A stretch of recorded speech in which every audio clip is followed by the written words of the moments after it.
这个空调用户说突然不制冷了啊，昨天还好用，今天一打开就不制冷。风扇正常运转，高低压一点声儿没有。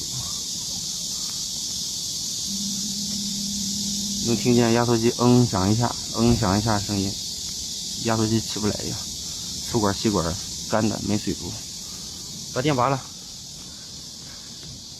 定频空调，这种空调啊坏了好修，一会儿打开上盖直接换配件应该就能解决，就是这么简单。看这个螺丝生锈的呀，起码用了6、7年了。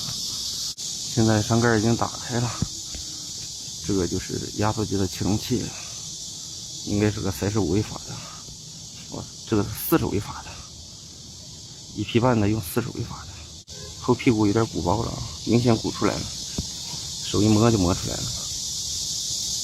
天太热了，年头长了，这个启动器受不了了，明显这个部件坏了，直接更换就可以。现在已经拆下来了，这个地方也鼓了，太明显了，后边也鼓了，鼓出来了。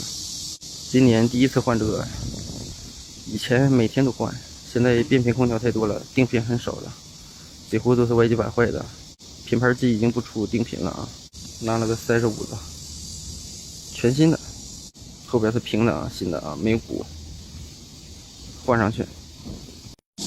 换上以后效果立竿见影啊！